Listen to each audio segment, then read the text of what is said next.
కోనేరు రంగారావు తన సిఫార్సులలో ప్రతి పేద కుటుంబానికి కనీసం ఎకరం భూమి ఇచ్చేందుకు సరిపడా రాష్ట్రంలో భూములున్నాయని ప్రభుత్వానికి నివేదిక ఇచ్చారని, అప్పటి రాష్ట్ర ప్రభుత్వం ఇచ్చిన ఉత్తర్వుల మేరకు ప్రతి పేద కుటుంబానికి కనీసం ఎకరం భూమి కేటాయించాలని ఆదివాసీ మహాసభ డిమాండ్ చేసింది.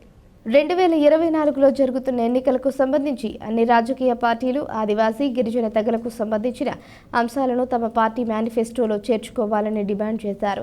ది రాజమండ్రి ప్రెస్ క్లబ్లో శుక్రవారం జరిగిన విలేకరుల సమావేశంలో ఆదివాసీ మహాసభ న్యాయ సలహాదారు అయినాపురపు సూర్యనారాయణ మాట్లాడుతూ, కోనేరు రంగారావు సిఫార్సులలో సగానికి పైగా షెడ్యూల్డ్ ప్రాంతంలోని గిరిజనుల అభివృద్ధికి సంబంధించి ఉన్నాయన్నారు.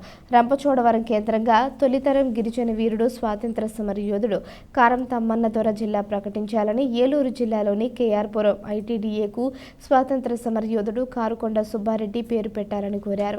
నకిలీ గిరిజన సర్టిఫికేట్తో పదవులు పొంది అనంతరం కుల ధృవీకరణ పత్రాలు రద్దు చేయబడిన అనంతబాబు, కొత్తపల్లి గీత వంటి వ్యక్తులకు ఎమ్మెల్సీ, ఎంపీ వంటి పదవులు కట్టబెట్టి గిరిజనుల ప్రయోజనాలకు భంగకరంగా పార్టీలు వ్యవహరిస్తున్నాయని ఆందోళన వ్యక్తం చేశారు. ఆదివాసీ మహాసభ ప్రతినిధులు అరగంటి వీరభద్రారెడ్డి, కిచ్చల అబ్బాయిరెడ్డి, ఏలూరు జిల్లా అధ్యక్షుడు మిడియం వెంకటస్వామి, మడకం బంగారుబాబు, తెల్లం శేఖర్, మామిడి చిన్నారెడ్డి, కడబాల బేబీ కుమారి, ఎలగాడ నాగేశ్వరరావు, మద్దిపాటి సతీష్, పలివేల పోసమ్మ పాల్గొన్నారు.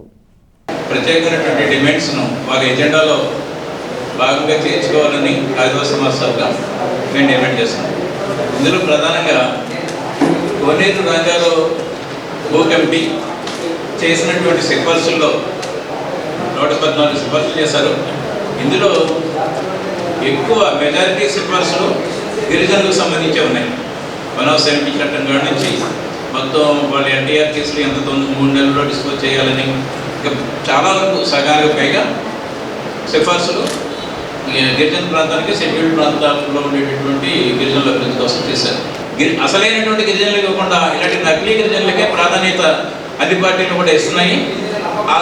ఆ గీత ఆవిడ కొత్తపల్లి గీత ఆవిడ బాక్సైట్ కనుక్కోరు కాబట్టి, బాక్సైట్ కనుక్కోలేదు కాబట్టి ఆవిడకి సీట్ ఇస్తున్నారు అనేటటువంటి గిరిజన సంఘాలన్నీ కూడా ఆరోపిస్తున్నాయి. అదే టైంలో ఆవిడ పంజాబ్ నేషనల్ బ్యాంక్ని మోసం చేయడం వల్ల 42 కోట్ల రూపాయలకు మోసం చేయడం వల్ల సిబిఐ స్పెషల్ కోర్టు కూడా ఆవిడ శిక్ష కూడా విధించింది. ఇటువంటి వాళ్ళే దొరుకుతున్నారు. అసలైనటువంటి గిరిజనులు మీకు ఆ పదవులు ఇవ్వడానికి దొరకట్లేదా అని, అందుకని అసలైన గిరిజనులకే ఇవ్వాలి, ఇటువంటి వాళ్ళకి ఇవ్వకూడదు.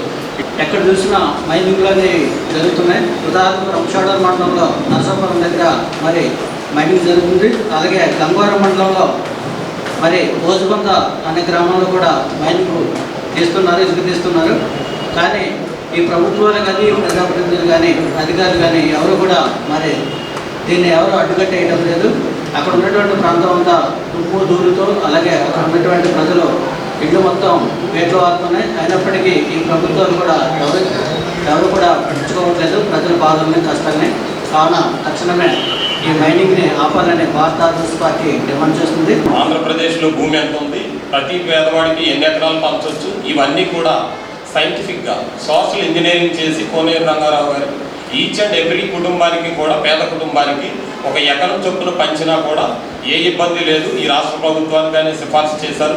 అందులో మరీ ముఖ్యంగా గిరిజన ప్రాంతాల్లో మస్ట్ అండ్ షుడ్గా ప్రతి కుటుంబానికి కూడా, పేద కుటుంబానికి 1 ఎకరం భూమి చొప్పున పంచాలనేది ఎక్కువగా సిఫార్సులు గిరిజన ప్రాంతాల్లో చేయడం జరిగింది కోనేరు రంగారావు గారు.